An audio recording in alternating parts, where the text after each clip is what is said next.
Hello, hockey and basketball fans. It's the afternoon of Wednesday, 15th of February.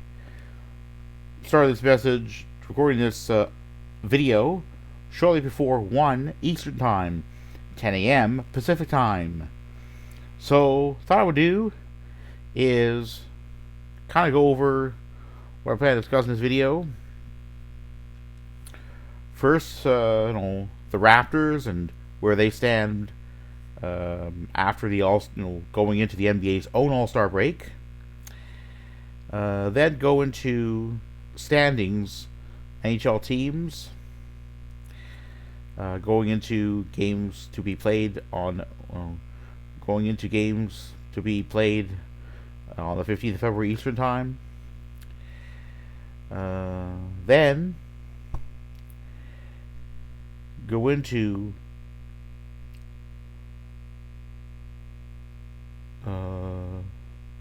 how well various Canadian teams have or have not played following the NHL's All-Star break. Then I'm going to get into what's up with Jake Virtanen.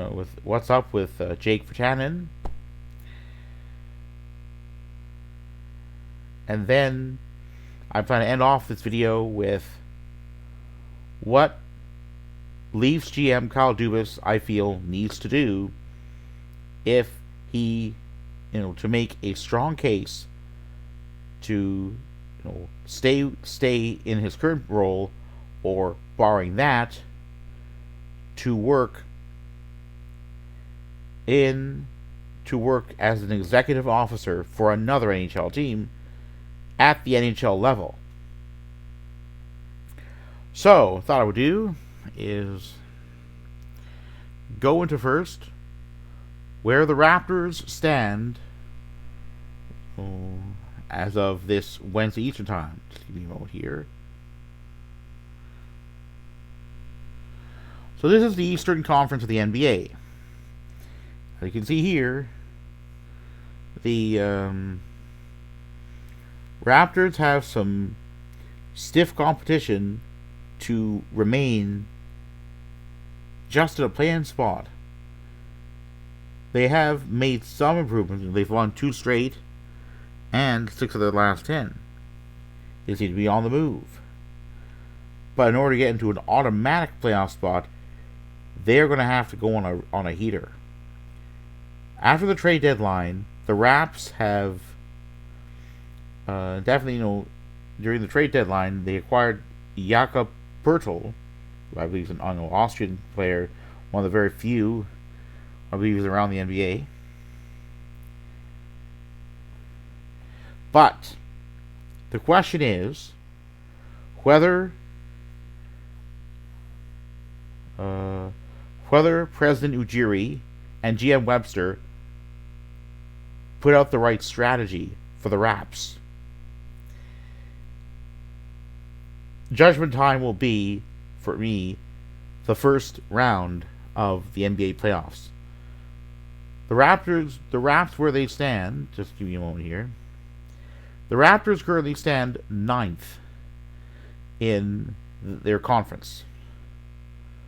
They're not far off 500 basketball, but they're going to have to continue to win games in bunches if they're going to have a chance of even staying in the top 10 somehow. There's no guarantee the Raps will get in if they get into get to see playoff action if they don't end up in the top 6. But again, if a team finishes 7th or 8th, it'll have to win 1 game. But where the Raptors stand now, they'll have to win 2 straight. Because the way things work is 9th and 10th place teams play each other, with the loser of that portion of the so-called play-in round eliminated. The winner of the 9th 10th place match will advance to play the loser of the 7th 8th place match. the ninth, then the winner, the ninth, 10th place match will have to beat the loser of the 7th, 8th place match to get into a playoff spot. And then the Raptors have to win an opening round. So if it's win now mode, I hope President Ujiri and GM Webster made the right choice. Because if they didn't, let's face facts. The Raps are in their 3rd season since their last playoff series win. A 2020 first round series. A failure to win even one playoff series hopefully will mean Ujiri and Webster are out of the Raps front office. Why? I understand that winning a championship, that not every NBA team can win a championship every season. The problem is these Raps are in their 3rd season since having even won a playoff series. Winning a playoff series is a prerequisite. Winning a first round series is a prerequisite to, I believe, being considered seriously as a championship contender. These Raps haven't proven to me, following the 2019-20 season, that they could get anywhere near a championship. I mean, they lost their first round series last season to the Philadelphia 76ers. In the second game of that series, they had trouble containing Joel Embiid, Tyrese Maxey, and James Harden. Going down 2-0 over in Philadelphia. And then winning only one of 2 games played at Scotiabank Arena before the 5th game of that series. Okay, so the Raps were on the ropes with having lost 2 straight, their last 2 road games. They needed to win that 5th game. They did. But 6th game, they lost. It was at home that they lost that game. I mean, I didn't have a lot of confidence after the Raps had gone down 2-0 that they win their first round series. I believe I put out a poll about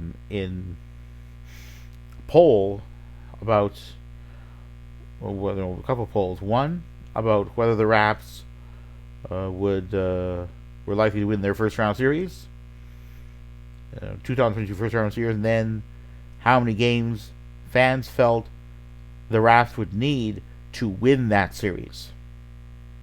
It was no surprise, the result of one of the polls that the 76ers would likely win that series. No surprise there. I mean, it's one thing to lose on the road, but again, the Raps they lost 2 straight games. That's the thing. Whereas last season, the Oilers, alright,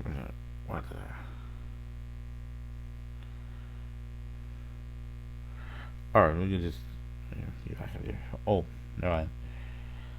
So, I mean, winning at home is no guarantee of winning a series. But again, a road team, a team that's playing on the road in the postseason, should aim to at least split the first 2 games of that series. The Raps didn't do that. If it had been 1-1, there would have been 2 games, been tied at 2, going to Philly to and the Raptors were to win Game 5. Then they go home with that momentum, win Game 6, series is over. But that didn't occur. So, thought I would do now is get the NHL standings pending games still to be played this week. So I thought I would do. So, let's go to see here. Alright, let's go. Alright, here we go. So, Leafs are in a relatively good position. Well, they're tied. I mean,